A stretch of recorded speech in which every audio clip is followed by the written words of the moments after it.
Radar पर अगर है तो। वेल फोकस रेडार में अभी नो खास करके मेरे बैंक ही रहे। और अभी अभिषेक जी जो बात कर रहे थे एचडीएफसी बैंक के बारे में, तो वो थोड़ा मैं बताना चाहता हूँ। एचडीएफसी बैंक में अगर आप ये देखो ना, तो एचडीबी फाइनेंशियल्स का ये जो आया है आईपीओ, वो उनके लिए बहुत अच्छा रहेगा, क्योंकि 10,000 करोड़ उनके स्पेयर में आ गए। अभी वो नॉन कोर एसेट सेल करके ये आए। और पास में भी अगर आप देखो तो एचडीएफसी लाइफ और एचडीएफसी एएमसी जब वो डीमर्ज हुए थे वो अच्छे चले। तो यहाँ एचडीएफसी बैंक को ये फायदा है कि उनके रिस्क वेटेड एसेट भी अभी काफी कम हो जाएंगे, यानी ऑप्टिमाइज हो जाएंगे, तो उनको लैंडिंग के लिए बहुत अच्छा रहेगा। प्लस जिस तरह से उनका अभी थोड़ा एसेट लाइट मॉडल होगा, ऑल टाइम हाई तो टच कर भी लिया है, लेकिन ये जो एचडीबी फाइनेंशियल का आईपीओ है वो एक अलग ही दिशा पे एचडीएफसी बैंक को ले जाएगा। और ऑपरेशनली भी काफी नो ठीक ठाक हो रहा है एनपीए। और ओवरऑल अगर आप देखो तो उनका जो प्राइस टू बुक वैल्यू पहले 3 के ऊपर रहता था, अभी थोड़ा नीचे भी आ गया है, कंपेयर टू आईसीआईसी बैंक से कंपेरेटिवली थोड़ा कम ही है। सो मुझे ये लग रहा है एचडीएफसी बैंक यहाँ से भी अगर आप 10-20% का चाहते हो तो यहाँ से भी ऊपर जा सकता है। Overall HDFC financial is a good news for HDFC bank. चलिए, ये एक राय बैंक्स एंड फाइनेंशियल्स पर लगातार फोकस है। लेकिन डिपार्टमेंट ऑफ फाइनेंशियल सर्विसेज ने बैंक लोन के बदले बीमा पॉलिसी खरीदने का दबाव बनाने पर आपत्ति जाहिर की है। क्या है ये पूरा मामला, इसकी डिटेल्स और इसके मायने, सब कुछ सबसे पहले अनुराग शाह से समझ लेते हैं। अनुराग, बताइए।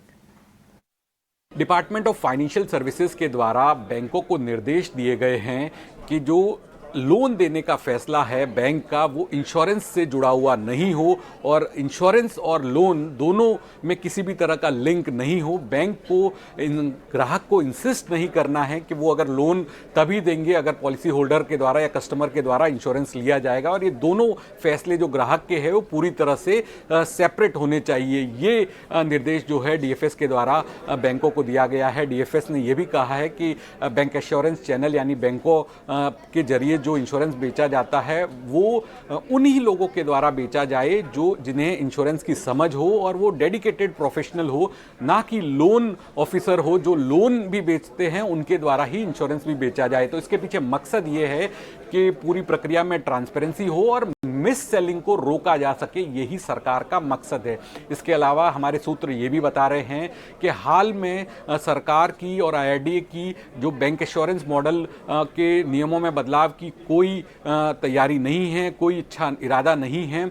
जिस तरह से चर्चा की जा रही थी कि जो पेरेंट बैंक का हिस्सा होता है बैंक एश्योरेंस के अंदर उसे लिमिट किया जाएगा, तो अभी सरकार की इसमें कोई ऐसी मंशा नहीं है। और इसके अलावा जो कमीशन बेस्ड स्ट्रक्चर है, मौजूदा स्ट्रक्चर है, उसे फी ट्रांजैक्शन सिस्टम में चेंज करने से जुड़ी भी जो खबरें थी वो भी सरकार और आईआरडी अभी कोई किसी भी तरह पे लागू करने नहीं जा रही है। तो ये हमारे सूत्र बता रहे हैं, क्योंकि सरकार का मानना है कि देश के अंदर इंश्योरेंस का पेनिट्रेशन बढ़ाना है और रूरल एरियाज में अगर इंश्योरेंस का पेनिट्रेशन बढ़ाना है तो बैंकों की बड़ी भूमिका है, क्योंकि बैंकों के अंदर लोगों का भरोसा है और बैंक एश्योरेंस चैनल के जरिए ही ग्रामीण इलाकों में पेनिट्रेशन बढ़ सकता है। लेकिन सरकार ये भी चाहती है कि जो मिस सेलिंग है उसे रोका जाए और क्रेडिट डिसीजन और इंश्योरेंस को किसी भी तरह से लिंकेज नहीं हो।